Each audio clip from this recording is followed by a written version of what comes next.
Okay, so we're going to start off with number 32, the worst team at 3 wins. They're pretty much in the same situation as 31, as you can see, but it's the Bengals. The Bengals have a new coach, not new quarterback, but they have an old quarterback. It doesn't seem like they have a lot of plan going forward.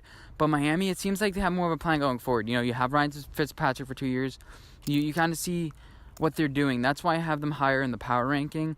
And plus, the Bengals playing a little bit harder of a division. You have the Ravens, you have the Browns and Steelers. I'm not sure how many wins you could squeeze out of that. You play them 6 times this year, and especially with the Bengals defense, they don't have a lot of young talent on that team on the defense anymore. And plus, the Miami Dolphins, they have Minka Fitzpatrick. They at least have some youth on that defense that they can build on. The defense didn't play that well last year, but you have a defensive-minded head coach.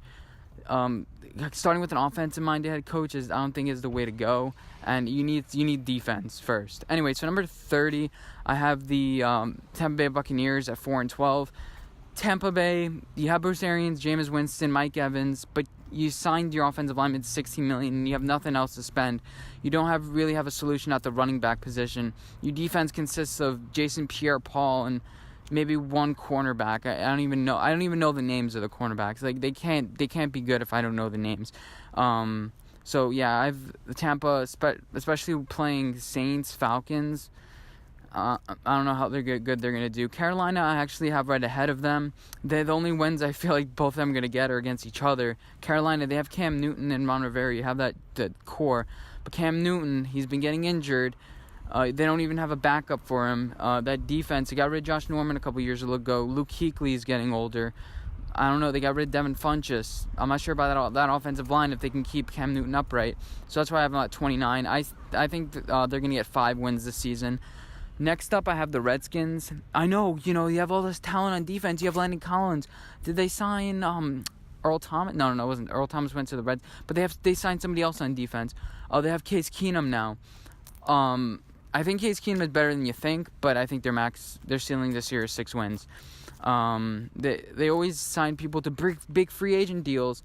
It's Washington, but then they're always a mediocre team no matter what. They've never been a great team. You have Adrian Peterson at running back. He's 32 years old. Come on, what are you going to do? All right, next on the list, I have the Detroit Lions. Not my Giants. Yeah, my Giants are coming. The Detroit Lions, you have Matt Stafford. You signed Trey Flowers to an off-season deal. And you think everything is going good. You think everything's fine. But I think they overpaid for some players. They're going to need to draft huge defensive talent. I think they can do it, but Matt Patricia is a disciple of Bill Belichick, and they haven't really shown to perform, especially the head coaches, just yet. So I'm going to predict the Lions win 6 games this year, no more, no less. 6 games, especially with Green Bay, Vikings, and Bears in that division. You're gonna find it tough to get some wins. Next, I have Denver. Denver, they have Joe Flacco. He's not a great quarterback. I think Eli Manning's better than him, to be totally honest. Joe Flacco has a better deep ball, but then again, if you have nobody to throw it to, you can't really go deep, and that's the only thing he has. And plus, Denver's offensive line isn't that great. You're going to have to, if you're John Elway, you're going to have to get him an offensive line. The defense is pretty good. The defense, they win championships. They don't win you games. And especially in the beginning of the season, offense wins games. Especially in the beginning of the season, offense wins games because defenses are not used to them yet. So you're going to start losing a couple games in the beginning of the year, and then eventually that will spiral. And yeah, so I have Denver Broncos that low. Next, you have the Giants. They got rid of a lot of offensive talent. They don't have a deep threat anymore. You have a lot of slot guys. It depends what they end up doing in the draft.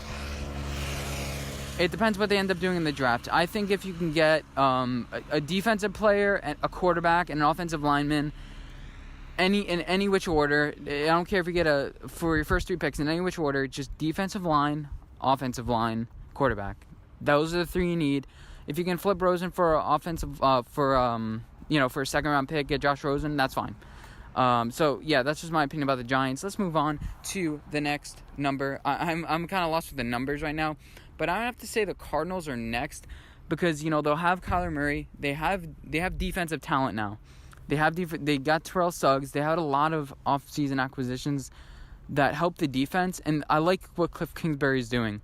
Hey, I'm not really a defensive coach. Let's just get a bunch of talent and let everybody work together. I think Vic Fangio. No, they have their defensive coordinator. I think this year is pretty good. I forget. Did they hire defensive? I forget. But, get a bunch of defensive guys together. Hopefully they can do something. And Kyler Murray comes in and just wins you games. I think they're going to have seven wins, maybe 8 wins this season. I think that's their ceiling. The Broncos are going to have 7 wins. And the Giants are going to have, I think their ceiling is around 7 wins. But we don't even want them to play well either. I think they're just gonna. The thing about the Giants is they lose a lot of close games, even though it doesn't have to do a lot about their talent. They just lose close games. That's just who they are. They're like the Chargers. Anyway, so let's go on to the next team, the Bills. I don't really buy Josh Allen as a quarterback. I don't think he's a championship-winning quarterback. I look at him, I just think of a poor man's Mitch Trubisky. And plus, they don't have an offensive-minded head coach. I like their front office now, but the thing about the Bills is, they have to overpay for players. They have to pay a premium for people to play in Buffalo. So I don't really trust that. And plus, they play the Patriots twice a year, and the Jets aren't getting any worse. Next, you have the Raiders. The Raiders, I like their signings with Antonio Brown. I'm not gonna lie. I like what they're doing. I don't like the Vontaze Burfict signing. I know, John Gruden is like, we want a hard ground pound defense, but I'm not sure. Their max wins, I think, this season is 8. I think they can get up to 8. I think people are underrating Derek Carr this season. I think their max wins is 8. Next, you have the Titans. The Titans, I'm not really trusting because of Marcus Mariota's house. You have Ryan Tannehill, which is good as a backup, but I don't really see their path forward. I mean, you don't have a lot of offensive wide receiver weapons. You don't have a good tight end for Marcus Mariota to throw to. You don't have a guy like that. All he is running defense. Their offensive line is getting worse. And, I don't really see a future for the Titans. So I have them max 8 wins. Jets, I have max 8 wins too. All these teams pretty much are max 8 wins. Le'Veon Bell, I like that signing, plus a lot of defensive talent. You have an offensive-minded head coach, you get defensive talent. It's that simple. Let the defense kind of figure it out by themselves. That's what a lot of teams have been doing. You've been seeing that with the Rams. You've been seeing that with the Bears. Just get a bunch of defensive talent. And then have the offensive-minded head coach work his ways with some subpar offensive talent. Because wide receivers and running backs, you don't really need a huge... I mean, anybody can run, pretty much. Any guy can juke a guy. Offense is choreographed, so you need a smart guy to do stuff. Defense, you need talent. Okay, next, moving on, I have the Texans. They don't have an offensive line, and their defense is getting worse. It's simple as that. You have Deshaun Watson. You're going to win a couple games. I think their max is 8 wins this season.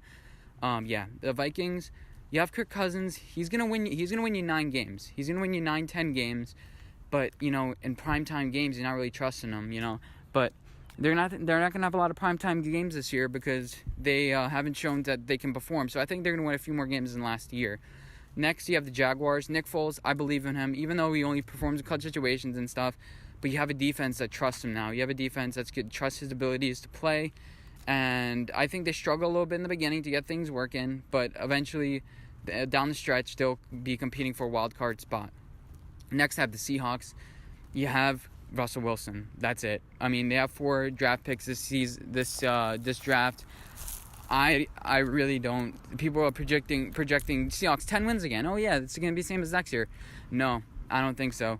They can't address the offensive line. They can't address any position, and eventually Russell Wilson's going to get injured, trust me. And I don't want him on the Giants because he's going to be injured. He's going to be taking so many hits. I really don't want that. Okay, next we have the Ravens. Not really buying the Ravens this year. Max 7 wins. I've talked about them before. I just think Lamar Jackson's a little bit predictable and overrated. I think the offense is going to become predictable. Even though you have Mark Ingram, he is really old now, and that defense lost a lot of key pieces. Next, I have the Steelers. The Steelers still have Ben Roethlisberger. I think they're going to figure things out in the locker room. This is a year for Ben Roethlisberger to prove. He hasn't been to the Super Bowl in almost 10 years now, so he's going to have to prove, hey, I'm a Hall of Fame quarterback. A lot of people are like, oh, he doesn't have to prove anything. I think he's going to want to prove something. Hey, it's not me. It was them. It was them holding me back.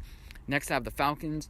You have Matt Ryan. They don't have a lot of money to spend this offseason. You just need another pass rusher to help that defense, help Vic Beasley out. And I think Vic Beasley is really struggling because you don't have a guy on the other edge that's giving pressure.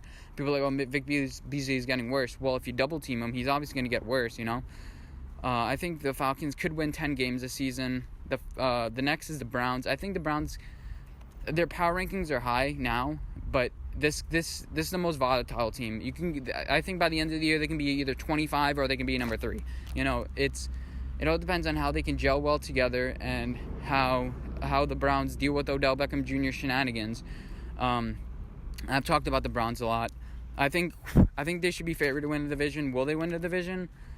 I don't know, but it's going to be close for the division. I'd say it's up to the Steelers and the Browns. I don't think the Ravens have a shot, really. Maybe a puncher's chance, but I don't know. Next, I have the Packers. I like what the Packers did with their defense. They slightly overpaid for guys in the beginning of the free agency, which a lot of teams end up doing. But you have Aaron Rodgers. I think this is his last hurrah. He's going to want to show, hey, it was Mike McCarthy's fault, similar with Ben Roethlisberger. And you have the Vikings that won't really win primetime games. You have the Lions. I think they're also playing the NFC East this year. I'm not sure. But yeah, I think the Packers should rebound a little bit this year. Next, you have the 49ers. I'm really buying Jimmy Garoppolo and the 49ers. I love their defensive acquisitions.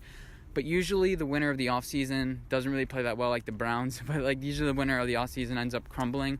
But I like what Mike Shanahan's doing, gathering defensive talent. And then Jimmy Garoppolo, he's gotten better every single week. And yeah.